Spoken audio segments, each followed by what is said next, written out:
అందరికీ మరణాత. ఈరోజు దేవుడు మనకు అనుగ్రహిస్తున్న శ్రేష్టమైన వాగ్దానము. దీని నిమిత్తము మనలను సిద్ధపరిచిన వాడు దేవుడే, మరియు ఆయన తన ఆత్మ అను సంచకరువును మనకు అనుగ్రహించి ఉన్నాడు. కొరింథీయులకు రాసిన 2వ పత్రిక 5వ అధ్యాయము 5వ వచనము. Now it is God who has made us for this very purpose and has given us the Spirit as a deposit, guaranteeing what is to come. 2 Corinthians chapter 5 verse 5. ఈ రోజుకు గాను కృపగలిగిన దేవుడు మనకు అనుగ్రహించిన వాక్య భాగంను బట్టి ధ్యానించుకుందాము. ప్రభువునందు ప్రియమైన సహోదరి సహోదరులారా, కృపగల దేవుడు మనకు ఆయన ఆత్మను సంచకరువుగా అనుగ్రహించాడు. అనగా గ్యారంటీగా మనలో ఉండి మనల్ని నడిపించే వ్యక్తిగా పరిశుద్ధాత్మ దేవుడు మనకు సహాయము చేస్తున్నాడు. మనము బ్యాంకులో ఏదైనా లోన్ తీసుకోవాలంటే ఆ లోన్ తీసుకునే సమయంలో మనం తిరిగి ఆ డబ్బు పేమెంట్ చేస్తామా లేదా అనే గ్యారంటీ బ్యాంక్ వారికి కావాలండి. అందుకోసమే వారు ఇంకో పర్సన్ సంతకం పెట్టమని అడుగుతారు. ఆ సంతకం పెట్టే వ్యక్తి ఒక మంచి జాబ్ చేసే వ్యక్తి లేక పలుకుబడి కలిగిన వాడు ఉండాలి. ఒకవేళ మనము లోన్ అమౌంట్ సరిగ్గా కట్టకపోతే ఆ గ్యారంటీగా సంతకం పెట్టిన వ్యక్తి మనకు జ్ఞాపకం చేస్తుంటాడు, నీవు లోన్ కట్టావా లేదా అని. కట్టకపోతే కట్టులాగున ఒత్తిడి చేస్తాడు. అంటే బ్యాంక్ వారు ఇండైరెక్ట్గా మనకు తెలియచేయకుండా మన అప్పును వసూలు చేసే వ్యక్తిని మనపై నియమించారన్నమాట. ఈరోజు నా వాక్య భాగంలో సెలవిచ్చినట్లు దేవాతి దేవుడు మన పైన కూడా ఒక వ్యక్తిని నియమించాడు. ఒక్కసారి ఆత్మీయ జీవితంలోనికి ప్రవేశించిన మనలో ఆయన ఆత్మను అనగా పరిశుద్ధాత్మను ఉంచాడు. ఆ పరిశుద్ధాత్మ దేవుడు మనము పాపము చేయకుండా, మనము తప్పుడు మార్గంలో నడవకుండా, మనము మరలా ఈ లోకంలో కలిసిపోకుండా అనునిత్యం మనల్ని నడుపుతుంటాడండి.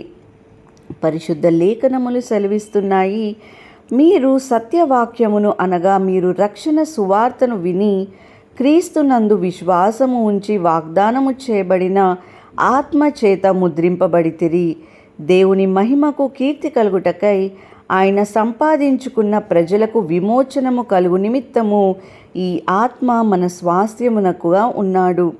అవునండి, మనము పొందుకోబోయే స్వాస్థ్యమునకు అనగా నిత్య జీవము అనే నిత్య స్వాస్థ్యమును సంపాదించడంలో మనము ఓడిపోకుండా పరిశుద్ధాత్మ దేవుడు మనల్ని నడిపిస్తాడండి. నీతిమంతుడు 7 మార్లు పడినను తిరిగి లేచెను అనే వాక్య భాగము మనందరికీ తెలుసు. అనగా ఎవరైతే యేసుక్రీస్తు వారిని తమ సొంత రక్షకుడిగా అంగీకరించారో వారు కొన్నిసార్లు ఈ లోక సంబంధమైన వాటికి ఆకర్షింపబడుతుంటారు. నిత్య జీవం మార్గంలో ప్రయాణించకుండా వారి దిశను మార్చుకోవాలని అనుకుంటుంటారు. అయితే వారిలో ఉన్న పరిశుద్ధాత్మ దేవుడు వారిని గద్దిస్తూ హెచ్చరిస్తూ ఉంటూ వారి యొక్క మార్గము తప్పిపోకుండా నడిచేలాగా చేస్తారండి. నిత్య జీవానికి వారు దూరం అవ్వకుండా బోధిస్తుంటారు. చాలామంది అనుకుంటూ ఉంటారు, నేను మంచిగా ఉండాలి, మంచి జీవితాన్ని కొనసాగించాలి, చెడ్డ పనులు చేయకూడదు, పాపము చేయకూడదు అని. వారు చేస్తూనే ఉంటారు, కానీ వారిని వారు కంట్రోల్ చేసుకోలేరు. మన వలన, మన ఆలోచన వలన మన చెడు అలవాట్లు పోవు, కానీ పరిశుద్ధాత్మ దేవుని సహాయం వలననే వాటిని మనము జయించగలుగుతాము. కొందరికి కోపము అధికంగా వస్తూ ఉంటుంది, మరికొందరికి వద్దన్న దూషణ మాటలు పలుకుతుంటారు, మరికొందరు ద్వేషము ఇతరులపైన కలిగి ఉంటారు. వాటిని వారు జయించలేకపోతుంటారు. అయితే వాటిని జయించే శక్తి, వాటిని కంట్రోల్ చేయగలిగినటువంటి బలము మనలో లేకపోవచ్చేమో, కానీ మనలో ఉన్న పరిశుద్ధాత్మ దేవుడు మనల్ని నడిపించగలరండి. మారు మనసు పొంది బాప్తిస్మము తీసుకున్న మనము దేవునికి విరోధముగా ఆయనకు ఇష్టం లేని వాటిని చేసినప్పుడు ఆయన మనల్ని బట్టి బాధపడుతుంటారు. లేఖనములు సెలవిస్తున్నాయి, దేవుని పరిశుద్ధాత్మను దుఃఖపరచకుడి, విమోచన దినము వరకు ఆయన యందు మీరు ముద్రించబడి ఉన్నారు. సమస్తమైన కోపము, ద్వేషము, క్రోధము, అల్లరి, దూషణమైన మాటలు, దుష్టత్వము మీరు విసర్జించుడి. లేకపోతే మీకు శిక్ష వస్తుంది. ఒకరి పట్ల ఒకరు దయ కలిగి కరుణా హృదయములై క్రీస్తునందు దేవుడు మిమ్మల్ని క్షమించిన ప్రకారము మీరును ఒకరినొకరు క్షమించుడి అని. ఈరోజు పరిశుద్ధాత్మ చేత నింపబడి ఉన్న మన యొక్క గురి ఏమిటంటే నిత్య జీవమును సంపాదించుకోవడమే. పరిశుద్ధాత్మ దేవుని పనేమిటంటే మనలో పరలోక మార్గంలో నుండి తప్పిపోకుండా నడిపించడమే. నీవు భయపడాల్సిన అవసరం లేదు. నేను నిత్య జీవము అనే స్వాస్థ్యమును సంపాదించుకుంటానో లేదో, దేవుని సన్నిధికి చేరగలుగుతానో లేదో అనే అనుమానం నీకొద్దు. ఎందుకంటే ఆయనే నీకు నేర్పిస్తారు.